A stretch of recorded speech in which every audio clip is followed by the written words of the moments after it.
ओम श्री सरस्वत्यै नमः। नमस्कारः। षट्त्रिंशदधिकत्रिशततमी कक्षा।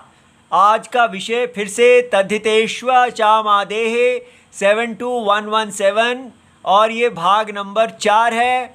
इस सूत्र की वृत्ति क्या है? ये सूत्र कहते हैं कि वृद्धि होती है कब, किसकी होती है? अंगस्य अचाम मध्य।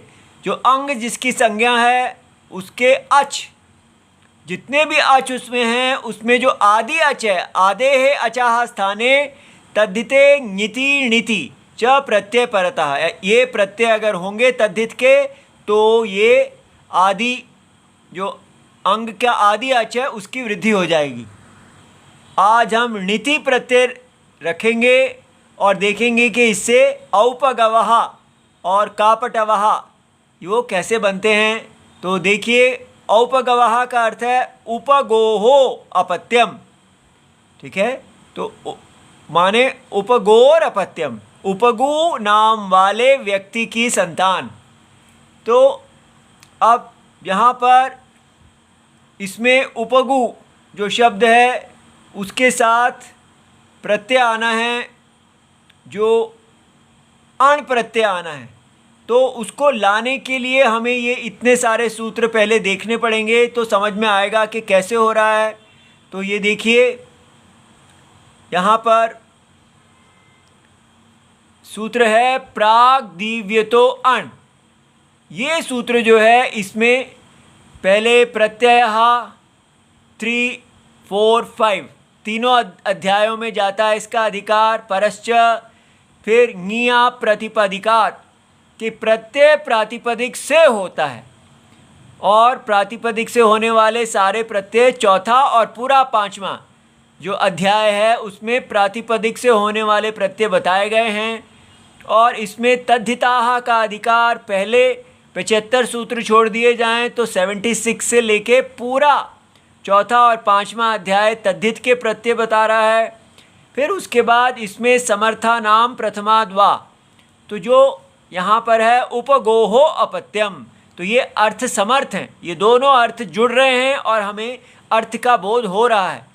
तो इसमें आप प्रत्यय उपगु से लगाएं या अपत्यम से लगाएं, तो ये जानने के लिए हमको यहाँ पर कहा गया है कि नहीं, जो समर्थ हैं उसमें प्रथम जो है उससे आप प्रत्यय लगाइए, और विकल्प में आप वाक्य को वैसे भी छोड़ सकते हैं, वो भी ठीक है कि उपगोहो अपत्यम। तो तद्धित बनाइए या ये रखिए या समास बना दीजिए। तो अब ये तस्य अपत्यम सूत्र कहते हैं कि जो पहला वाला सूत्र में पहला तस्य है, इसलिए षष्ठी, तो यहाँ पर हम उपगु के साथ ये प्रत्यय लगाएंगे। तो अब ये देखिए, प्राग दीवितो अण, इसका प्राग दीव्यतः अण, तो इसका अर्थ बनता है कि प्राग दीव्यति शब्दनात्, जब जहाँ दीव्यति शब्द आता है उससे पहले यान इतः ऊर्ध्वन, जो भी प्रत्यय हम इसके बाद अनुक्रमिष्यामः विद्या के क्रम में कहेंगे तो अण प्रत्यय तत्र भवति इति वेदितव्यम, उसके साथ अण प्रत्यय होता है। तो दीव्यति क्या है? तेन दीव्यति 442। तो ये देखिए, ये 4183 है और ये 442 तक सारे जो प्रत्यय हैं वो वहाँ तक अण का ये अधिकार है। ठीक है। अच्छा, अब ये देखिए कि इसमें हमको समझना है कि ये एक उत्सर्ग है।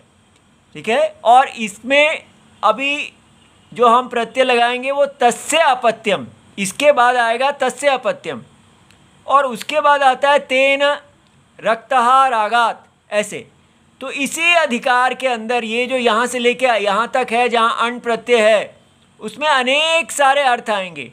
पहले इसमें अण प्रत्यय अपत्य का अर्थ दे रहा है, उसका पुत्र, संतान, और उसके बाद वो उसका अर्थ देगा कि जिसके द्वारा रंगा गया है।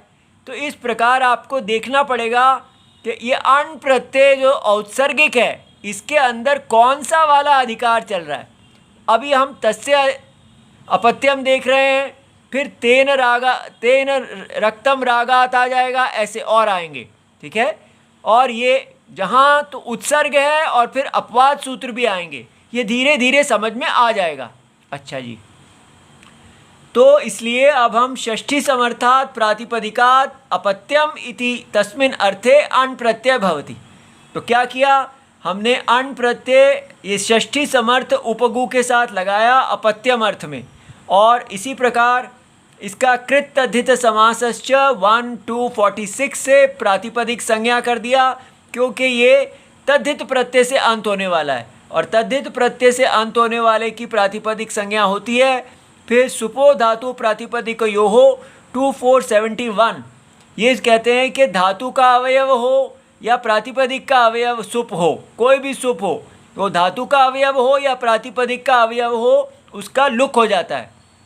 तो इसलिए ngस का लुक हो गया, और प्रत्यय से लुक श्लू लुपः, तो उसका आदर्शनम होता है। और अनेकाल शित सर्वस्य, अगर ये अनेक अल हो तो ये पूरा का पूरा ही इसका लोप हो जाता है। ठीक है, अलोन्त्यस्य से अंतिम अल था वो नहीं होगा।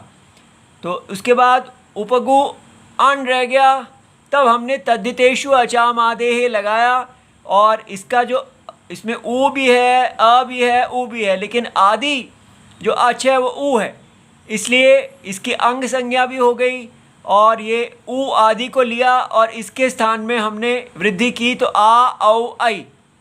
ठीक है, वृद्धिरादैच, आ और ऐच, ये तीन विकल्प आए, और फिर हमने इसमें स्थाने अंतर तमह से ऊ की जगह औ को चुन लिया, तो औपगुहु, औपगु अ, ऐसा स्थिति में पहुंच गए।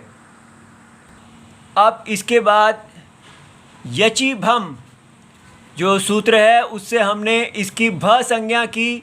ये सूत्र क्या कहते हैं कि सर्वनाम स्थान भिन्ने, तो सर्वनाम स्थान जो होते हैं वो पहले सु औ जस अम आउट शस अम आउट, ये पहले 5 जो होते हैं उनकी सर्वनाम संज्ञा होती है नपुंसक में, और उससे अलग जो है वो पहले का अंतिम और दूसरे का अंतिम जो है उसकी होती है।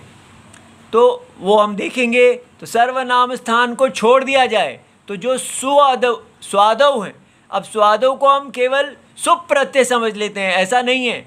स्वादव जो है वो 4-1-2 से लेके, ये सुप प्रत्यय से लेके उरहा प्रभृतिभ्यः कप 5-4-1-52 तक जितने भी सूत्र हैं उन सबको स्वादव कहते हैं।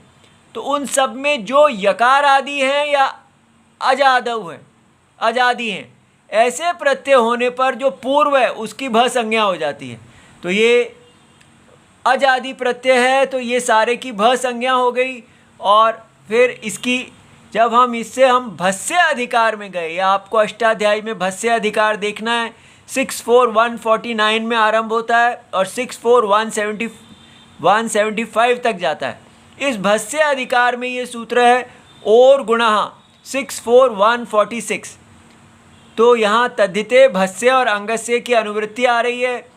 उवर्णांतस्य अंगस्य, जो ऊ वर्ण से अंत होने वाला अंग है, ये ऊ वर्ण से अंत होने वाला अंग है और भ संज्ञक है, तो इसको गुणा भवति अगर तद्धित प्रत्यय हो, तो तद्धित प्रत्यय है और ये इसका गुण होता है, तो इसको गुण प्राप्त हो गया। तो औ प ग ऊ को गुण किया, अ ए ओ, 3 विकल्प हैं अदेंग गुणा से, अद और एंग, ये अद और एंग आ गया। और स्थाने अंतर तमहा से सदृश तमहा को चुन लिया हमने, और यहाँ पर ओ आ गया, तो औ प ग औ अ। अब एचो अवायावाह से एच, ये ओ जो है ये एच है, तो एच जो है वो 4 हैं और ये भी 4 हैं, अय अव आय आव, तो इसमें यथा संख्यम ये आ गया और ओ की जगह अव आ गया। इस प्रकार औपगव बन गया, और फिर हमने इसको प्रातिपदिक को सु लगा के औपगवः बना लिया। इसी प्रकार कपटो हो अपत्यम, कपटू की संतान कपटू के साथ ये सारे लगाएंगे तो ये भी कौ का पटावह भी बन जाएगा। ठीक है, इति सर्वम शिवम प्रणाम।